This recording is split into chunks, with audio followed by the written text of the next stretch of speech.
Hello student. তো আমরা পড়ছিলাম পৃষ্ঠতলী রসায়ন সারফেস কেমিস্ট্রির। তো আমরা বেশ অনেকটা এগিয়েছি। আজকে যেটা আমরা পড়বো সেটা হচ্ছে protective colloid and gold number. ঠিক আছে, প্রোটেক্টিভ ক্লোয়েড মানে সংরক্ষক ক্লোয়েড, অ্যান্ড গোল্ড নাম্বার হচ্ছে স্বর্ণ সংখ্যা। দেখো প্রোটেক্টিভ ক্লোয়েডটা কি? প্রোটেক্টিভ ক্লোয়েড হচ্ছে যে কিছু কিছু দ্রাবক আকর্ষী ক্লোয়েড আছে, যেগুলো কিনা যদি আমরা দ্রাবক বিকর্ষী ক্লোয়েডের মধ্যে মিশিয়ে দিই তাহলে দ্রাবক বিকর্ষী ক্লোয়েডের স্থিতিটা অনেকটাই বেড়ে যায়। সেটা হচ্ছে কিন্তু ওই যে দ্রাবক আকর্ষী ক্লোয়েডগুলো, তাদেরকে আমরা বলছি প্রোটেক্টিভ ক্লোয়েড। যেহেতু তারা দ্রাবক বিকর্ষী ক্লোয়েডের স্থায়িত্বটা অনেকটা পরিমাণ বাড়িয়ে দিচ্ছে, তাই আমরা তাদেরকে বলছি প্রোটেক্টিভ ক্লোয়েড বা সংরক্ষক ক্লোয়েড। তাহলে কি বললাম বোঝা গেল যে অ্যাকচুয়ালি তার মানে যারা দ্রাবক আকর্ষী ক্লোয়েড তারাই কিন্তু প্রোটেক্টিভ ক্লোয়েড। তারা দ্রাবক বিকর্ষী ক্লোয়েডের যে এসটিবিটি সেটা কিন্তু বাড়িয়ে দেয়। যেমন ধরো আমরা জানি জিলেটিন, যে জিলেটিনটা কি একটা তোমার দ্রাবক আকর্ষী ক্লোয়েড। এবার ওই দ্রাবক আকর্ষী ক্লোয়েডটা কি কাজে ইউজ করা হয় দেখো, যে বিভিন্ন ফটোগ্রাফিক প্লেট আছে,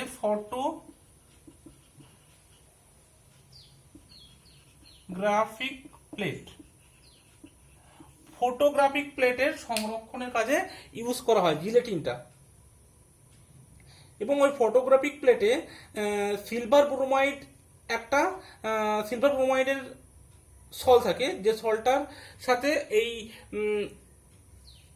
জিলেটিন মিশিয়ে সেই দ্রাবক বিকর্ষী সল সিলভার ব্রোমাইডের স্থায়িত্বটাকে অনেকটাই বাড়িয়ে দেওয়া হয়। ঠিক আছে, তাহলে দেখো আমরা যদি ডেফিনিশনটা লিখি, ঠিক আছে, যে হোয়াট ইজ প্রোটেক্টিভ ক্লোয়েডের প্রোটেক্টিভ কলয়েড, তাহলে দেখো লেখো সাম লায়োফিলিক colloid when mixed with lyophobic colloid they increased the stability of lyophobic colloid. These lyophilic colloids are called protective colloid. ওকে, হচ্ছে কিছু লায়োফিলিক ক্লোয়েড যখন লায়োফোবিক ক্লোয়েডের সাথে মিক্স করা হয় তারা কি করে, তারা ওই লায়োফোবিক ক্লোয়েডের স্টেবিলিটিটা অনেকটা বাড়িয়ে দেয়। ওই লায়োফিলিক ক্লোয়েডগুলোকে বলা হয় প্রোটেক্টিভ ক্লোয়েড। যেমন আমি একটু উদাহরণ দিলাম জিলেটিন। ঠিক আছে, জিলেটিনটা একটা হচ্ছে লায়োফিলিক ক্লোয়েড। জিলেটিন কিন্তু একটা দ্রাবক আকর্ষী ক্লোয়েড। আর ফটোগ্রাফিক প্লেটে যেটা থাকে তোমার সিলভার ব্রোমাইড, সেই সিলভার ব্রোমাইডের স্থায়িত্বটাকে অনেকটা বাড়িয়ে দেয়, যার ফলে এই জিলেটিনটা এখানে সংরক্ষক ক্লোরাইড হিসেবে কাজ করে। এবার দেখো সমস্ত যে দ্রাবক আকর্ষী ক্লোরাইডের সংরক্ষণ ক্ষমতা কিন্তু সমান নয়। এবার এই যে সংরক্ষণ ক্ষমতার পরিমাপ আমরা কিভাবে করব তার উপরে ভিত্তি করে কিন্তু চলে এসছে আমাদের গোল্ড নাম্বার। ঠিক আছে, আমি কি বললাম, সমস্ত দ্রাবক আকর্ষী ক্লোরাইডের সংরক্ষণ ক্ষমতা সমান নয়। এই সংরক্ষণ ক্ষমতা পরিমাপের জন্যই আমাদের যে টার্মটা এসছে নতুন, সেটা হচ্ছে গোল্ড নাম্বার। তাহলে সবাই হেডিং দাও, হোয়াট ইজ গোল্ড নাম্বার। ঠিক আছে, তো সবাই দেখো এই যে গোল্ড নাম্বার, এই গোল্ড নাম্বারটা কি, সংরক্ষক ক্লোরাইডের সংরক্ষণ করার পরিমাপ। ঠিক আছে, তো এটা সবার প্রথমে যিনি অবজার্ভ করেন সেটা হচ্ছে সায়েন্টিস্ট জিগম্যান্ডি। ঠিক আছে, সায়েন্টিস্ট জিগম্যান্ডি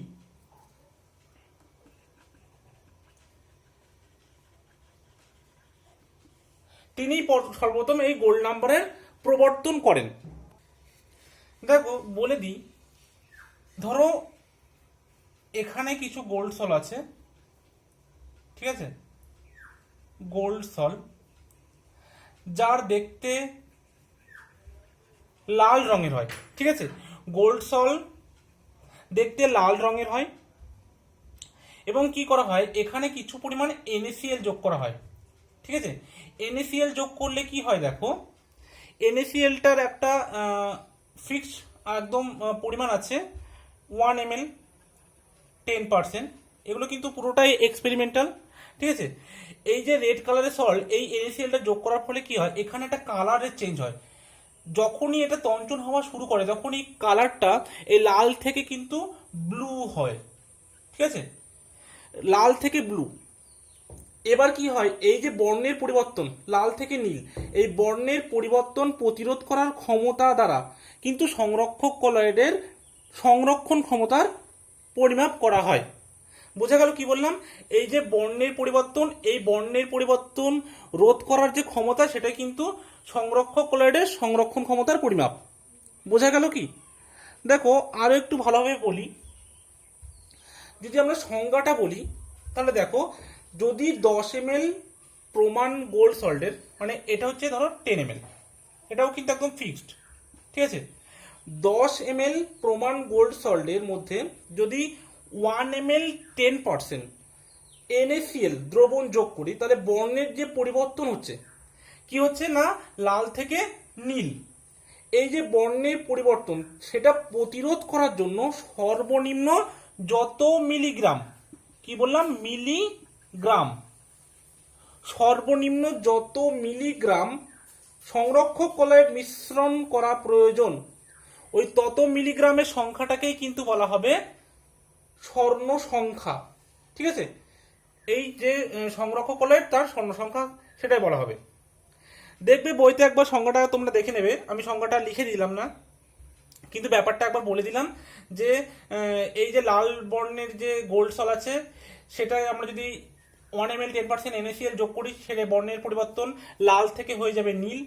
এই বর্ণের পরিবর্তনটাকে প্রতিরোধ করার জন্য যে পরিমাণ বা যত মিলিগ্রাম, সর্বনিম্ন যত মিলিগ্রাম সংরক্ষক কলয়েড মেশানো প্রয়োজন, তত মিলিগ্রামের সংখ্যাকেই কিন্তু ওই সংরক্ষক কলয়েডের স্বর্ণ সংখ্যা বলে, ঠিক আছে। তো দেখো আমি কিছু এখানে নিচে একটা ডাটা, একটা টেবিল মতো দিচ্ছি, সেটা দেখো, এটা বুঝলাম, ঠিক আছে।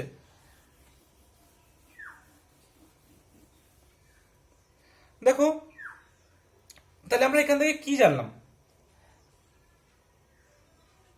গোল্ড যে নাম্বারটা,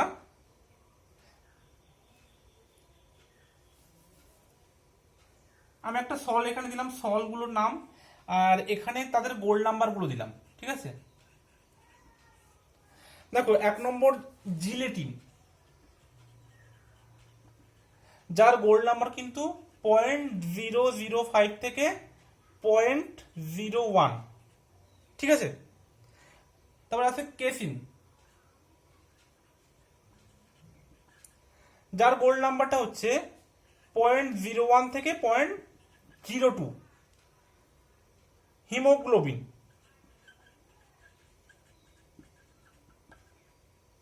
হিমোগ্লোবিনের গোল্ড নাম্বার হচ্ছে 0.03 থেকে 0.07।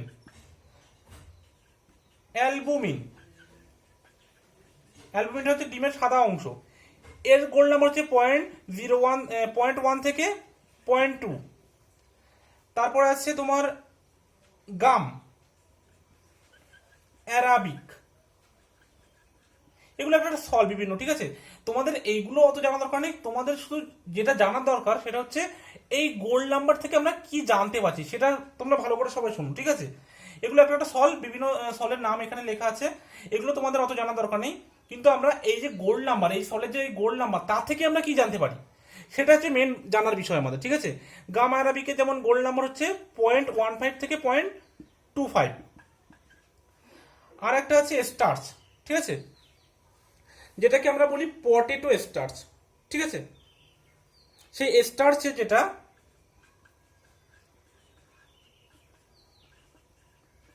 গোল্ড নাম্বার সেটা হচ্ছে 20 থেকে 25। তাহলে দেখো একটা জিনিস সবাই ফলো করো, যে এর স্বর্ণ সংখ্যা সবথেকে কম, তার মানে কি?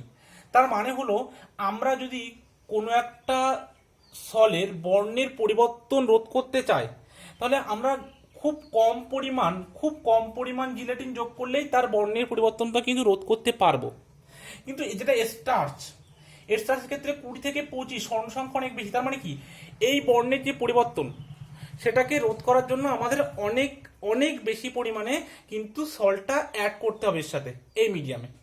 বোঝা গেল? তাহলে আমরা যেটা দেখতে পাচ্ছি, এখানে যদি আমরা তুলনা করি বিভিন্ন সলগুলোর মধ্যে, যে which is better sol than other, তো gelatin is more better than starch. Okay, তো জিলেটিনের স্বর্ণ সংখ্যা কম, তাহলে এটার প্রোটেক্টিভ পাওয়ার অনেক বেশি, এবং স্টার্চের গোল্ড নাম্বার অনেক বেশি কিন্তু এর প্রোটেক্টিভ পাওয়ারটা অনেক কম। তাহলে আমরা এই সিদ্ধান্তে আসতে পারি যে gold number is proportional to 1 by protection power. বোঝা গেল? গোল্ড নাম্বারটা কিন্তু এই যে প্রোটেকশন পাওয়ারের সাথে ইনভার্সলি প্রপোর্শনাল। যার গোল্ড নাম্বার যত বেশি তার প্রোটেকশন পাওয়ার তত কম, মানে সে তার প্রোটেকটিভ ক্লোয়েড যেটা, সে প্রোটেকটিভ করার ক্ষমতাটা কম। কিন্তু যার গোল্ড নাম্বারটা কম তার কিন্তু ইজিলি অনেক বেশি প্রোটেকটিভ পাওয়ার অনেক বেশি। বোঝা গেল কি? মানে যদি একটা গোল্ড সলে দেয়, সেখানে যদি বলে জিলেটিন আর স্টার্চের মধ্যে কোনটা ভালো হিসাবে কাজ করবে, সেখানে কিন্তু অবশ্যই জিলেটিন। এই যদি পরিমাণ দেখি আমরা, এর পরিমাণ অল্প পরিমাণ দিলে কিন্তু ওই সংরক্ষক কোলয়েডের বর্ণের পরিবর্তনটা রোধ করতে পারবে, কিন্তু সেখানে স্টার্চের পরিমাণটা অনেক বেশি দিতে হবে, তাহলে সে ওই বর্ণের পরিবর্তনটা রোধ করতে পারবে। ঠিক আছে?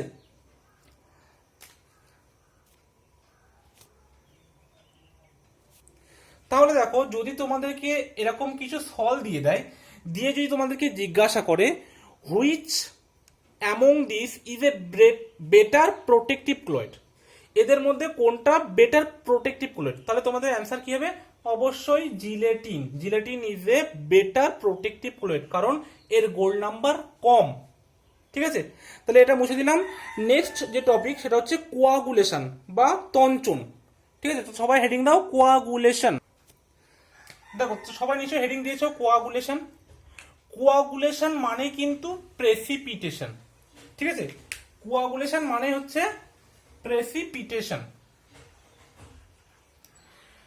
মানে তঞ্চন। প্রেসিপিটেশন মানে কি? তঞ্চিত করা। দেখো কি হয়, আমরা কি জানি, প্রত্যেকটা যে কোলয়েডাল পার্টিকেল থাকে তাদের একটা নির্দিষ্ট কিন্তু চার্জ থাকে। এবার যে চার্জগুলো কি হয়, ওই নির্দিষ্ট চার্জ থাকার জন্য ওরা একে অপরকে রিপেল করে। এবার যদি আমরা কোনোভাবে এই চার্জগুলোকে সরিয়ে নিতে পারি, তাহলে কি হবে? তারা নিজেদের মধ্যে কম্বাইন করে কোয়াগুলেট করবে और প্রেসিপিটেট ফেলবে, পিপিটি। বোঝা গেল কি? প্রত্যেকটা যে কোলয়েড পার্টিকেল থাকে তারা তো একটা নির্দিষ্ট আধানে আহিত থাকে, সেটা হতে পারে positively charge either negatively charge. এবার সেম চার্জ হওয়ার জন্য তো একে অপরকে রিপেল করে এবং মিডিয়ামের মধ্যে কোলয়েডাল পার্টিকেল হিসেবে থাকে। এবার যদি আমরা কোনো রকমে ওই চার্জটাকে সরিয়ে ফেলতে পারি, তাহলে কিন্তু ওরা কোয়াগুলেট করবে বা তঞ্চিত হয়ে যাবে। ঠিক আছে, মিডিয়াম থেকে। তাহলে বোঝা গেল? এবার দেখো, এই কোয়াগুলেট বা প্রেসিপিটেট ফেলার জন্য অনেকগুলো নিয়ম আছে, আমি এক এক করে বলছি। তো তোমরা হেডিং দাও methods of coagulation or precipitation. ঠিক আছে, দেখো তাহলে কোয়াগুলেশনটা একটু লিখে দিই। What is coagulation? Coagulation is the precipitation of colloids। Coagulation হচ্ছে কি না, তঞ্চন করা। কাদের না? কোলয়েড গুলোকে তঞ্চন করা। কিভাবে? By removal of the charge. আমি যেটা এক্ষুনি বললাম যে কোলয়েডাল পার্টিকেলের যে চার্জগুলো আছে সেই চার্জগুলোকে রিমুভ করতে হবে। তাহলে কি করবে? ওই চার্জগুলো কিভাবে ছিল না, associated with the colloidal particle, মানে কোলয়েডাল পার্টিকেলের সাথে যে চার্জগুলো অ্যাসোসিয়েটেড ছিল সেই চার্জগুলোকে আমরা যদি রিমুভ করি তাহলে কিন্তু কোয়াগুলেশন হবে বা প্রেসিপিটেশন হবে। যদি কোলয়েডাল পার্টিকেল থেকে আমরা চার্জগুলোকে রিমুভ করতে পারি তাহলে কিন্তু কোয়াগুলেশন অর প্রেসিপিটেশন হবে। যদি বলে হোয়াট ইজ কোয়াগুলেশন তাহলে তোমরা এখান থেকে এটা লিখে দেবে, ঠিক আছে। এবার হচ্ছে মেথডস, তাহলে এটা মুছে দিলাম, তবে হেডিং দাও methods of coagulation, methods of coagulation, ঠিক আছে। এবার দেখো একটা জিনিস, আমরা জানি কোলয়েড কত রকমের হয়, দু রকমের, লায়োফিলিক আর একটা হচ্ছে লায়োফোবিক। এবার দেখো লায়োফোবিকের ক্ষেত্রে আমরা কি জানি যে দ্রাবক বিকর্ষীর ক্ষেত্রে লায়োফিলিক কোলয়েড আর লায়োফোবিক কোলয়েড, বিস্তৃত দশা বিস্তার মাধ্যমের প্রতি এদের আকর্ষণ বলটা খুবই কম, ঠিক আছে, ডিসপার্স ফেজ অ্যান্ড ডিসপার্স মিডিয়ামের প্রতি। তাহলে কি হবে, এখানে শুধু আমরা যদি চার্জটাকে রিমুভ করি বাই রিমুভাল অফ চার্জ, এটা কিন্তু একটু ভালো করে বুঝবে। যদি আমরা লায়োফিলিক কোলয়েডের ক্ষেত্রে লায়োফোবিক কোলয়েডের ক্ষেত্রে যেটা দ্রাবক বিকর্ষী কোলয়েড, তাদের ক্ষেত্রে আমরা শুধুমাত্র চার্জটাকেই যদি সরিয়ে নিই তাহলে কিন্তু ওটা তঞ্চিত হয়ে যাবে, কারণ আমরা জানি লায়োফোবিক কোলয়েডটা একটু হলেও বেশি আনস্টেবল দেন লায়োফিলিকের থেকে। কারণ দ্রাবক আকর্ষীর ক্ষেত্রে কি হয়, দ্রাবক আকর্ষীর ক্ষেত্রে এরা যেহেতু পোলার সলভেন্ট এবং লায়োফিলিক গুলো একটা জলের প্রতি তীব্র আকর্ষণ থাকে, যার জন্য কি হয় এদের তো চার্জটাকে সরাতে হবে, তার উপরে কি হবে যে লেয়ার থাকে, যে চার্জের যে লেয়ার থাকে সেটাও কিন্তু সরাতে হবে। কিন্তু লায়োফোবিক কোলয়েডের ক্ষেত্রে কি হয়, এমনিতেই এরা এক ইরিভার্সিবল প্রসেস, যদি কোনো রকম ভাবে ডিসপার্স ফেজ আর ডিসপার্স মিডিয়ামটাকে আলাদা করে দেওয়া হয় তাহলে কিন্তু এরা তঞ্চিত হয়ে যায়। তার জন্য কি হয়, এদের শুধুমাত্র চার্জটাকেই যদি আমরা রিমুভ করে দিই তাহলে এরা কিন্তু আর কোলয়েড থাকবে না, এরা প্রেসিপিটেট হয়ে যাবে। কিন্তু লায়োফিলিকের ক্ষেত্রে কি হয়, লায়োফিলিকের ক্ষেত্রে দুটো জিনিস হয়, এটাকে তো এক নম্বর হচ্ছে বাই রিমুভাল অফ চার্জ, চার্জটাকে তো রিমুভ করতে হবে, সাথে সাথে কি করতে হবে by removal of layer of the medium. মানে দেখো কি বলছে, লায়োফিলিক ক্লোরাইডে কি হয়, মিডিয়ামের প্রতি একটা তীব্র আকর্ষণ থাকে, ওদের আকর্ষণ থাকার জন্য কি হয় মিডিয়ামগুলো ওদের চারিপাশ দিয়ে ওদেরকে প্রোটেক্ট করে রাখে। এবার আমরা এর ভিতরে যে চার্জগুলো আছে, ধরো এটা পজিটিভ ক্লোরাইড তো এখানে নেগেটিভ চার্জগুলো আছে, আর নেগেটিভ চার্জের সাথে আবার ধরো জলের কণাগুলো আছে।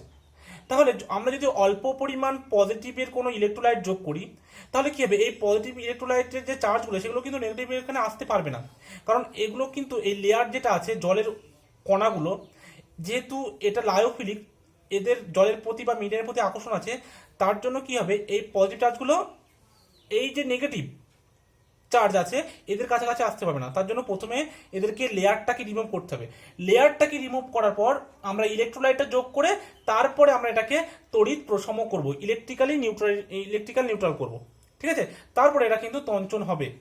কিন্তু এখানটা আমরা শুধুমাত্র যেহেতু এদের বিস্তার মাধ্যমের প্রতি এদের কোনো একটা অ্যাফিনিটি নেই, আকর্ষণ খুবই কম, তার জন্য শুধুমাত্র আমরা যদি ইলেকট্রোলাইট যুক্ত করি তাহলে কিন্তু এরা প্রেসিপিটেট হিসেবে জমে যাবে, ঠিক আছে। তো দেখো স্টেপগুলো আরো বলছে একবার, তাহলে আরো ভালো বোঝা যাবে। তো এক নম্বর দেখো বাই ইলেকট্রোফোরেসিস। দেখো ইলেকট্রোফোরেসিসটা তোমরা সবাই নিশ্চয় জানো। ইলেকট্রোফোরেসিসে কি হয়, এরকম একটা টিউব থাকে, ঠিক আছে, যেখানে দুটো ইলেকট্রোড থাকে। এখানে কি হয়, তারপর এটা পজিটিভ ইলেকট্রোড, এটা নেগেটিভ ইলেকট্রোড। এবার এখানে কি হয় দেখো, এখানে যদি যে কোলয়েড পার্টিকেল থাকে সেগুলো যদি নেগেটিভ, সাপোজ আমি ধরলাম নেগেটিভ, তখন কি হয় এগুলো একটা নির্দিষ্ট ইলেকট্রোড, যেটা নেগেটিভ যদি হয় তাহলে এটা পজিটিভ ইলেকট্রোড থেকে যাবে অবশ্যই, তাহলে পজিটিভ ইলেকট্রোডে গিয়ে কি হবে এখানে অনেকক্ষণ ধরে জমা হয়ে তড়িৎ প্রশমন হবে, এবং ইলেকট্রিক্যাল নিউট্রাল হওয়ার ফলে কি হবে, চার্জ থাকবে না, চার্জ না থাকার ফলে ওরা আস্তে আস্তে প্রেসিপিটেট ফেলে দেবে, ঠিক আছে। ইলেকট্রোফোরেসিসের ফলে কোলয়েডের যে আধান বিশিষ্ট কণাগুলো আছে এগুলো বিপরীত আধানযুক্ত ইলেকট্রোডের দিকে যাবে এবং ইলেকট্রোডে গিয়ে এই প্রসেসটা যদি আমরা অনেকক্ষণ ধরে চালাই তাহলে সেটা ওখানে গিয়ে আধান প্রশমিত হয়ে সেগুলো জমা হয়ে যাবে নিচে। ঠিক আছে, আবার একটা কি আছে দেখো, 2 নম্বর হচ্ছে ডায়ালিসিস আছে। ডায়ালিসিসে কি হয়, ডায়ালিসিসে আমরা কি করি, ডায়ালিসিসের ক্ষেত্রে আমরা করি যে ইলেকট্রোলাইট যেগুলো থাকে বা যে আয়নগুলো থাকে কোলয়েড পার্টিকেলের সাথে, আমরা বারবার ডায়ালিসিসের মাধ্যমে সেই আধানগুলোকে বার করে নিই। যে পার্চমেন্ট পেপার যেটা ছিল আমরা তোমাদেরকে বলেছিলাম, ঠিক আছে, এখানে কোলয়েড পার্টিকেলের সাথে ক্ষুদ্র ক্ষুদ্র কিন্তু পার্টিকেল ছিল। যে পার্টিকেলগুলো কি বা আয়ন ছিল, সেই আয়নগুলো কি হয়, আমরা যদি ডায়ালিসিস করি, মানে এখান দিয়ে জল ঢুকছিল, ঠিক আছে, এখান দিয়ে জলটা বার হচ্ছিল, রিমুভাল অফ H2, তারপরে কি হচ্ছিল, এই যে কোলেট কণার বাদে অন্য যে ইলেকট্রোলাইট বা যে আয়নগুলো ছিল সেগুলো বার হয়ে যাচ্ছিল, এবং যার ফলে কি হবে, আমরা যদি যেটা আমরা কি করছিলাম পিউরিফিকেশনের ক্ষেত্রে, তাহলে অতি বিশুদ্ধ যখন আমরা করছিলাম, যখন কোনো আয়নই থাকছিল না, তখন কি হচ্ছিল, এই যে কোলয়েড পার্টিকেলগুলো কিন্তু কোলয়েড পার্টিকেল থাকবে না, যেটা কিন্তু প্রেসিপিটেট হয়ে পড়ে ছিল। সেই জন্য কিন্তু পরীক্ষা অনেক সময় কোশ্চেন আসে যে অতি বিশুদ্ধ কোলয়েড কণা কাঙ্ক্ষিত নয় কেন, কারণ অতি বিশুদ্ধ কোলয়েড কণা কিন্তু হাইলি আনস্টেবল, ওরা কিন্তু প্রেসিপিটেট হিসেবে জমা হয়ে যায় নিচে, আর কোলয়েড হিসেবে থাকতে পারে না। ঠিক আছে, এটা একটা প্রসেস ছিল। আর একটা ছিল যদি পারস্পরিক তঞ্চন, মানে ধরো দুটো কোলয়েড আছে, একটা নেগেটিভ কোলয়েড একটা পজিটিভ কোলয়েড, যদি পরস্পরকে দুজনকে আমি অ্যাডেড করি একই সলিউশনের মাধ্যমে, তাহলে কি হবে, একে অপরের চার্জটাকে নিউট্রালাইজ করবে এবং দুজনেই যে দুটো কোলয়েড যোগ করছে, সেটা পজিটিভ কোলয়েড আর নেগেটিভ কোলয়েড, তারা কিন্তু দুজনেই পরস্পর অধক্ষিপ্ত হবে। ঠিক আছে, এবং এই যে তোমার তঞ্চন, ঠিক আছে, কোয়াগুলেশন সম্পর্কে একটা সূত্র আছে যেটাকে আমরা হার্ডি-সুলজ রুল বলি। তো সেই সূত্র থেকে আমরা আরো ভালোভাবে জানতে পারি যে তঞ্চন ক্ষমতা কার কি বেশি। ঠিক আছে, তো সবাই হেড টু হেডিং দাও যে হার্ডি-সুলজ রুল। ঠিক আছে, এটা আমি এখন মুছে দিলাম। দেখো, হার্ডি-সুলজ রুল অনেক বইতে আবার লেখা থাকে সুলজ-হার্ডি রুল, তো এটা তেমন কোনো ব্যাপার না। এটা হচ্ছে দুজন সায়েন্টিস্টের নাম, এটা হচ্ছে উইলিয়াম হার্ডি আর এটা সুলজ। ঠিক আছে, এই দুজন সায়েন্টিস্টের নাম অনুসারে এই রুলটা বানানো হয়েছে। তো এই রুলটা কি বলে, ঠিক আছে, রুলটা বলে যে হচ্ছে দ্য প্রেসিপিটেশন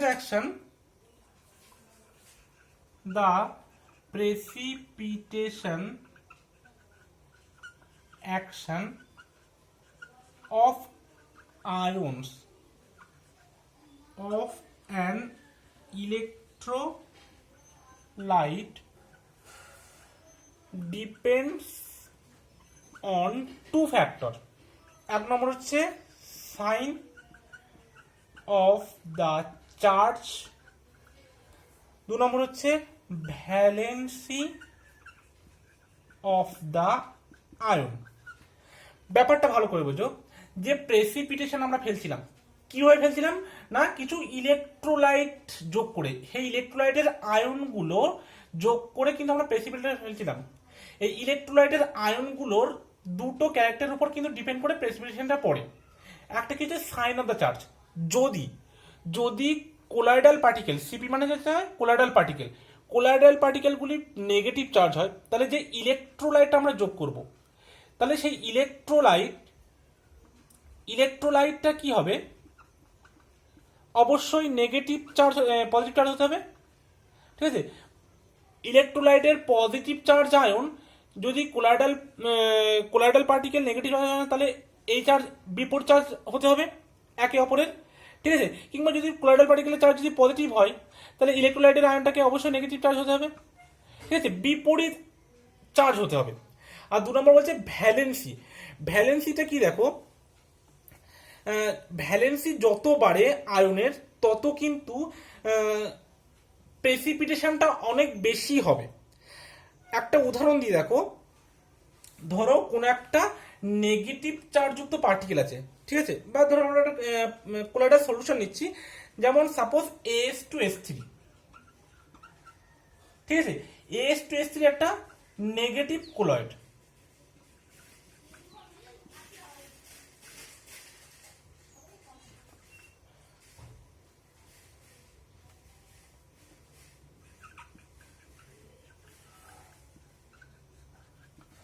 এটা হচ্ছে নেগেটিভ কোলাইডাল সলিউশন। ঠিক আছে, এইবার দেখো, এই নেগেটিভ কোলাইডাল সলিউশনে দুটো আমরা যোগ করলাম। ঠিক আছে, একটা হচ্ছে NaCl একটা হচ্ছে AlCl3।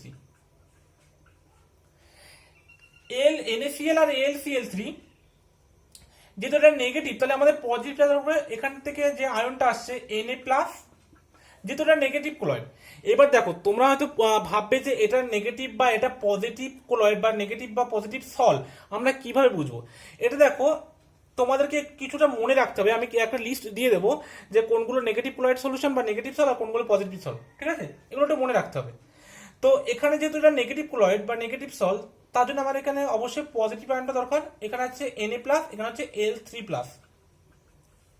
তাহলে কোনটা প্রেসিপিটেশনের জন্য বেশি উপযুক্ত সেটা দেখো আমাকে দেখতে হবে ম্যাগনিটিউড কার বেশি, ঠিক আছে। ম্যাগনিটিউড যার যত বেশি হবে সে তত বেশি প্রেসিপিটেশন ফেলার জন্য উপযোগী হবে, ঠিক আছে, সে তত ভালো, তার কোয়াগুলেটিং পাওয়ার বা প্রেসিপিটেশন পাওয়ার তত বেশি, ঠিক আছে। তো এখানে অবশ্যই Al3+ বেশি উপযোগী, কারণ এখানে যে নেগেটিভ চার্জ আছে এখানে একটা পজিটিভ চার্জ, এখানে এখানে তিনটে, তাহলে এর নিশ্চয়ই বেশি তাড়াতাড়ি, অনেক বেশি তাড়াতাড়ি এটাকে তোমাকে প্রেসিপিটেশন ফেলবে, ঠিক আছে। আরো কিছু উদাহরণ দিচ্ছি, দেখো এটা মুছে দিলাম। এখানে দেখো যে H2S3 সল আছে, সেই সলে দেখো নেগেটিভ চার্জ কটা আছে, 6টা আছে। এখানেও H2S3 সলে নেগেটিভ চার্জ 6টা আছে। এবার এখানে তোমাকে দিয়েছে LCl3ও দিয়েছে, NaClও দিয়েছে। তাহলে দেখো কোনটার কোয়ান্টিটি কম লাগবে। এখানে যেহেতু 6টা নেগেটিভ চার্জ, তাহলে দেখো এখানে এটা যদি 2 অণু দিই, 2 মলিকিউল দিই, তাহলে কিন্তু এই 6টা নেগেটিভ চার্জ কিন্তু হয়ে যাচ্ছে, ঠিক আছে। কারণ এখান থেকে আমরা 3টে করে চার্জ পাচ্ছি Al3+, তাহলে আমরা যদি 2টো অণু দিই তাহলে কিন্তু হয়ে যাচ্ছে। কিন্তু আমরা যদি এখানে NaCl দিই, মানে Na+ দিই, তাহলে কিন্তু এখানে 6টা পার্টিকেল লাগছে। তো এখানে কিন্তু কোয়ান্টিটিটা বেশি লাগছে, এখানে কিন্তু কোয়ান্টিটিটা কম লাগছে। এটা কিন্তু বলছে যে এই ম্যাগনিটিউড যত বেশি হবে সে তত বেশি তাকে নিউট্রালাইজ করে প্রেসিপিটেট ফেলতে সক্ষম হবে, ঠিক আছে। এবার দেখো তাহলে যদি অর্ডারটা দেয় কোনো একটা জিনিসের, দেখাচ্ছে এটার ক্ষেত্রে দিল Al3+, Mg2+, Na+, তাহলে এর অর্ডারটা কি হবে প্রেসিপিটেশন ফেলার, নিশ্চয়ই এদিক থেকে বেশি হবে, এটা অর্ডার হবে। ঠিক তেমনি এটা যদি নেগেটিভ চার্জ না হয়, যদি কোনো পজিটিভ চার্জে সল হয়, সেখানে যদি একটা অর্ডার দেয়, যেমন ধরো PO4 3-, SO4 2-, Cl- এমন দিল, সেক্ষেত্রে কি হবে, পজিটিভ সলকে নিউট্রালাইজ করার জন্য যার নেগেটিভ চার্জ যত বেশি তাদের পাওয়ারটা ভালো হবে, তারা তত দ্রুত এদেরকে প্রেসিপিটেট ফেলতে পারবে, ঠিক আছে। এবার দেখো এর একটা একটু মডিফিকেশন আছে, ঠিক আছে। মডিফিকেশন হচ্ছে যে হার্ডিসুল শুধুমাত্র এই যে ম্যাগনিটিউড, ঠিক আছে, বা আয়নের আধান চার্জের কথাটা বলেছে, কিন্তু এখানে কিন্তু কোনো সাইজের কথা বলেনি, ঠিক আছে। কিন্তু এখানে কিন্তু একটা সাইজ ফ্যাক্টরও অনেক কাজ করে, তোমরা নিশ্চয়ই জানো যে যে আয়নের সাইজ যত ছোট হবে, ধরো সাপোজ অ্যালুমিনিয়ামের কথাই বলছি, সাইজ যত ছোট হবে তার অ্যাট্রাকটিভ পাওয়ার বা নিউট্রালাইজ করার পাওয়ার কিন্তু অনেক বেশি। কিন্তু যদি সাইজটা বড় হয়ে যায়, চার্জ যদি সেম থাকে, তার কিন্তু নিউট্রালাইজ করার পাওয়ার অনেক কমে যাবে। তো এখানে যদি কখনো পড়ে যে হার্ডিসুলজার রুলের একটা মডিফিকেশন বলো, তো তোমরা বলবে যে এখানে কিন্তু চার্জের সাথে সাথে সাইজ ফ্যাক্টরটাও কিন্তু এফেক্ট করে, যেটা কিন্তু হার্ডিসুল রুল বলেনি, ঠিক আছে। তাহলে আজকে এই পর্যন্ত থাক। নেক্সট আর একটা ক্লাস হলে আমাদের হয়ে যাবে, যেখানে আমি কিছু ইমালশানের সম্বন্ধে বলবো আর বেশ কিছু প্রবলেম সম্পর্কে আলোচনা করব। আশা করি নেক্সট ক্লাসে আমাদের সারফেস কেমিস্ট্রিটা শেষ হয়ে যাবে। So thank you everybody.